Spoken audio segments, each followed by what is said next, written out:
And Nigel Tilley's got a team at on both sides of the Tasman. Nigel, thanks for joining us, Punters Live this morning. How's the team travelled and settled in over there in Brisbane? Yeah, morning, Nathan. Very well. Yeah, no, they've all settled in really well. Nigel, yesterday you did put standing ovation out yesterday. It's maybe just a little bit disappointing. What's the upshot of the run yesterday? Yeah, it wasn't. Yeah, look, she didn't have the best of runs from the draw. She got caught 3 wide, but the rail was out 8 metres, so she had a bit of a tough run. But 1400 first up with the ground the way it was might have just been a fraction. Just a little bit too much for her, but she's come through the race well, so I'm sure she'll improve from the run. Okay, when will we see her next time around? Oh, look, I think I'll probably just keep her in her class. I don't think I'll be taking her to the city until until I'm satisfied that I think she's going to be competitive. So she'll probably go around again in about a fortnight, just at the Sunshine Coast or somewhere like that. Okay, we turn the page and look to today, and especially that Chairman's. It looks to be a really good field, but you've got a couple of live chances in here with demonetisation, who was very good in the Easter Handicap last time, and Mega Blast. How are those two in preparation for today's Stayers race? Look, I'm very happy with the pair of them. They've both been working really well. Unfortunately, we've got the visitors' draws today. They're probably demonetisation. We may have to go forward with him, and try and get a spot just in behind the speed somewhere. Mega Blast, with his weight, he'll have to go. He'll have no option but to go back. They'd had a fair bit of rain here last week, but the track has dried out considerably. So, as long as it's not too firm, they should both run a good race. Yeah, getting towards the end of the day as well. It'll just be interesting to see just how that track is playing at Doomben. We're just going back and showing demonetisation's run for 4th in the Easter, which was strong. And I know, speaking to you leading into that you really had no expectations of Mega Blast. What did you make of their runs this day? Look, I thought they both went very well. Demonetisation was beaten to a gap by the horse that ran second. It sort of got the run that Rosie was going for. And then he sort of had to weave his way through. So, he hit the line strongly, which he's quite capable of doing. And I thought Mega Blast's run was huge. He just had no luck. The track was too firm.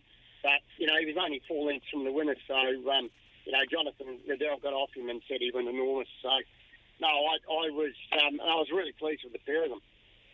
What are the expectations today, Nigel? Look, I'd like to think that they'd both be hard to beat if they get the right run.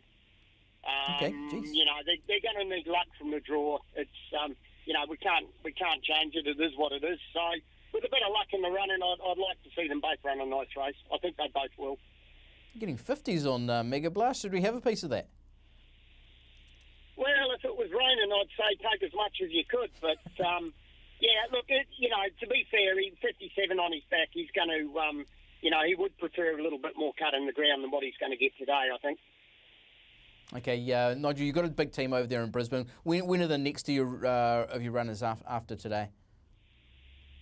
I've got a maidener that's going to go around at the Sunshine Coast on Wednesday.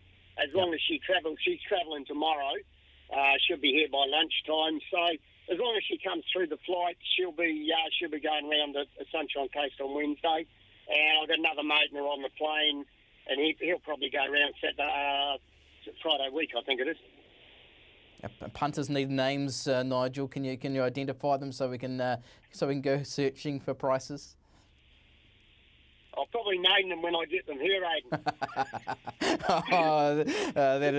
That's as shady as it comes, eh? No, one of them's called the Nose. He's had a couple of runs. And the other one's a Schnitzel filly that's going to be having her first start on Wednesday night. She's called Carrera to the Max. She's majority owned in Melbourne, so the guys were quite keen for her to come over, and hopefully some of them will fly up to watch her race. Okay, good. One weekday, it does have a name as the Ice Knight, who goes around in the third at Rotorua. The wide draw, but has come into 14 and the big weight of 60. But here's a horse who, you obviously thought enough of to be taken to Queensland last preparation. I think ran this day in the Queensland Day Plate and went round in pretty good company here before going as well. What about expectations with the Ice Knight today, Nigel? Yeah, look, I put him on the plane because he been such a good race in the Cambridge Breeders' Stakes, but I learned a lesson. You don't bring them over when they've had a bit of racing. You bring them over on their way up. So, look, he's well placed in that race. Like you say, he's got a bit of weight. I'm not concerned about the draw. With the track the way it is, he'll probably be getting out past the middle anyway. So, look, his work's been good. His first up run was good. So, if he gets the right run and, a little bit of cut in the ground, should suit him. Okay, just tell us about the gear change as well. You've put the blinkers on? I put the blinkers on him, yeah. Look, he did race in blinkers, and then we took them off him when he was racing over here because he wasn't going very well, and we just thought we'd try something different. But he has, he has raced in blinkers in the past, and I think he's a horse that concentrates better with the blinkers on. So, we put them back on him today. Are we on today, Nigel? Oh, look, I think he'd be hard to beat. Aidan, I'd be disappointed if he's not in the money.